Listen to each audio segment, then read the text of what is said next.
So, this video is about the Scandinavian Defense, and Scandinavian Defense is actually not a bad opening for beginners because it is a small opening repertoire. And if you play this as black, you're going to get to play it in almost 50% of all your games, because in kids' games, almost 100% of them start with E4. In fact, almost 100% of them start with E4, E5, knight F3, knight C6. So if a player plays something other than E4 as black, they get about 50% of their games with this opening, where the other person probably sees less than 10% of their games on the other side of this opening. So let's look at this move, the Scandinavian Defense. This is ECO code B01. If you don't know what I'm talking about, just pretend I did not say that, but that may help you to find games on sites like chessgames.com. So, there's only one move that I can recommend here for white, but beginners will sometimes make this move. This move has the intent of developing a piece while defending the pawn, and it would be okay if this pawn were here at d4 like it is in some openings where black has made a move like this or a move like this. So what should black do to take advantage of that? He should just push this pawn forward. So no, don't play knight c3 if you're the white pieces. If you're the black pieces and white plays knight c3, you play d4. This is not really a move I can recommend for white, because then white still spends an extra tempo to move the e-pawn, but now black gets sort of a super French defense where he gets his bishop out. This light squared bishop is often the problem child in the French defense, which involves this move in answer to e4. Black plays e6 before he plays d5. In an opening called the Caro-Kann, he plays c6 and then plays d5. So when black plays d5, he's really ready to either gambit a pawn or to take this pawn back with the queen. Now, you may have heard it said that after this exchange, well, white wins a tempo. Not really. Look at this. When white did this capture, he lost a tempo. He did not get a new piece out. He took a pawn that he has already moved and moved it a second time, and now it's going to be removed from the board entirely. So white also lost a tempo. So it might be more proper to say that white is getting his tempo back. And now here's another common mistake that kids make, is they'll go here. They like to say check and imagine that they're James Bond in a spy movie. White is not in checkmate. He has 1, 2, 3, 4, 5 ways out of check, 4 that could make sense. But soon after white gets out of check, he's still going to go here, and black will still have to move the queen. So don't play this move if you're the black pieces here. It's not good. You can play the Pytel variation. You can go all the way back to d8, but I'm going to recommend that you play queen a5 here, and that's the only move I'm going to be talking about in this video. I might show you a brief game where black played the other move, this queen to d6 move. Okay, so now white plays d4. Now that black cannot play a pawn to d5 because it's already gone, he probably doesn't want to do this right away. So a typical move for black, and almost everybody does it, is to go here. e6 would leave this bishop restrained too early, and white would typically do this. And what white wants to do soon is to put his bishop here so that when the knight moves, it creates a threat on the queen. His idea is to eventually try to win a tempo back. However, as in the Caro-Kann, where the d-pawn is missing, exchange for the e-pawn, Black wants his pawn structure to have these two pawns here, f7, e6, and then these two over here, c6, b7. So he wants this light squared bishop outside that pawn chain very soon. But this move is also about the queen coming back later on. And Black wants to do what's called a strong point defense. He's just going to try to, out of these four center squares, he's like, just give me one, d5. So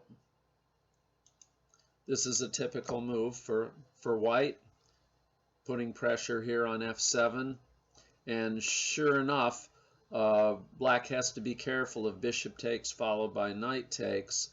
But he can get this bishop out first, and so he should. And then White will normally go here. And these are like the best moves that White has. So if he does something else, it should make it even easier for you.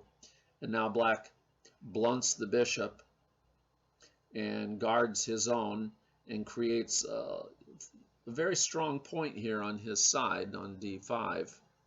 And this is a key move that White will always make. So if you're not familiar with this, this may catch you by surprise. Of course, the knight is guarded and the queen is attacked, and these two squares are guarded by the knight. He can't go here because of the bishop, can't go here because of the pawn, can't take because of this bishop. So there's obviously only one move that makes sense at all, and your opponent almost always will do this. And then he takes here. So there's a game between it was played in Miami against Rainier Gonzalez's Black, where he took with the queen here, and White really won that game in great style. But the queen move is possible. In fact, theory used to say that taking the knight with the pawn was necessary, but all the modern computers say queen takes f6.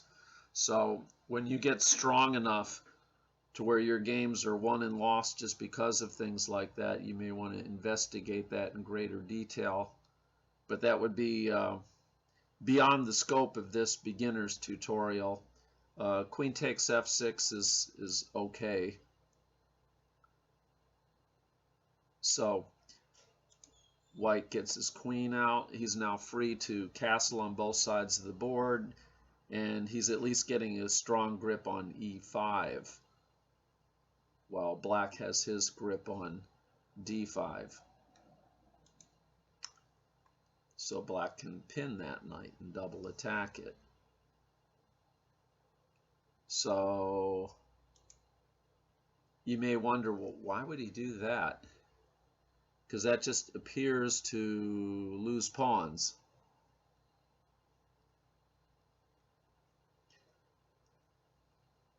He takes.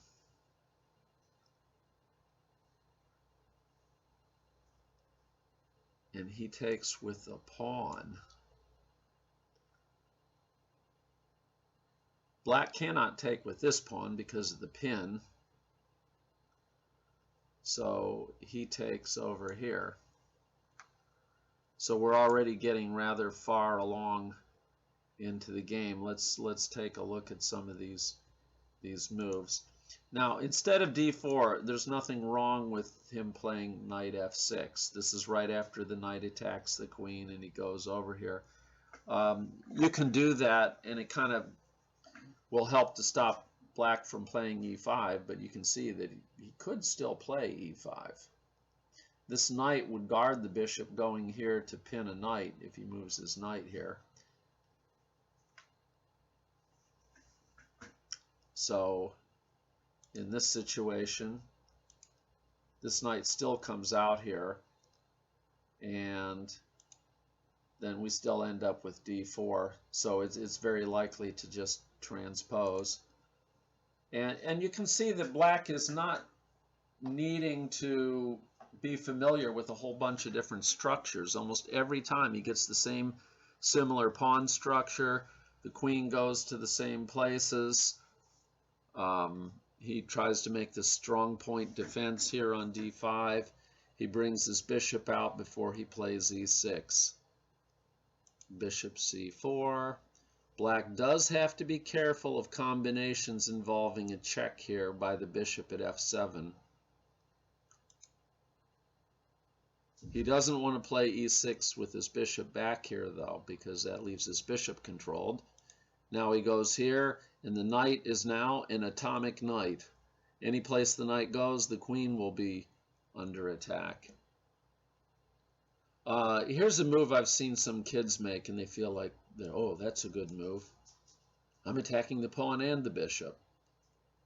I think you see what white will do. And it really just works to make his position safer. He's going to go here. And now this is much more of a threat. No, he's not going to play that move. Not going to play that move. Okay, so this is another way to play the knight f3 here. It seems not to really make a difference. We end up with the same sort of position.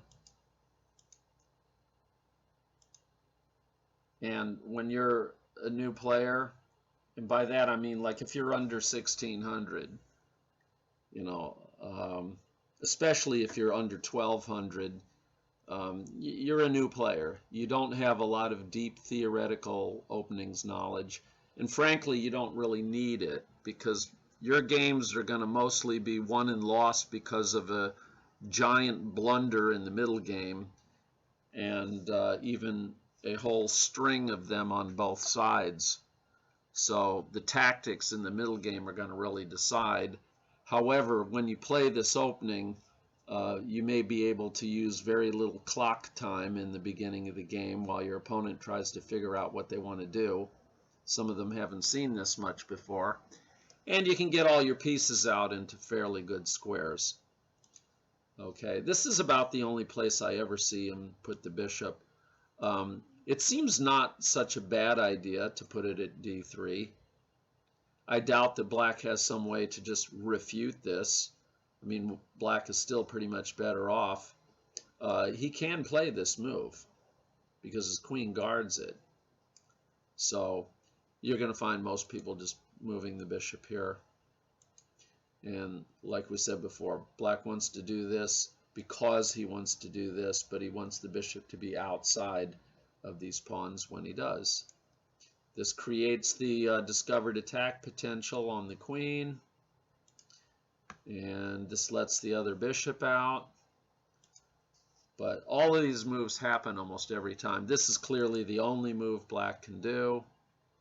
And on takes, you can just go ahead and take back. And let's see, what else could white do here besides that queen e2? He could castle. And that shouldn't scare anybody all so much. So I would say if you're going to play this opening, though, as black, don't just play it on a whim randomly here and there. Commit yourself to it. You don't have to play it for your whole life. Just, play it for like 30 or 40 offhand games, maybe, 4, 5, 6 tournament games. And by the time you've played it that many times, who knows, you may decide to switch to the Sicilian Defense or Caro-Kann or French, or just play the black side of the Ruy Lopez. Any book opening is fine. the important thing is that you are familiar with it. Because if you're familiar with it and you know the ideas of it, you understand how it works, that will trump memorizing a bunch of moves every time. So, any further questions on the Scandinavian Defense, you can reach me, Chris, at chrischess.com. Let's see if I've got that on here. No, I don't. Okay. Chris at chrischess.com. And of course, my website is chrischess.com or chesseducator.co. And you can always get to my YouTube channel here. So please do subscribe and tell your chess friends to subscribe. And I appreciate that. And we'll see you in the next video.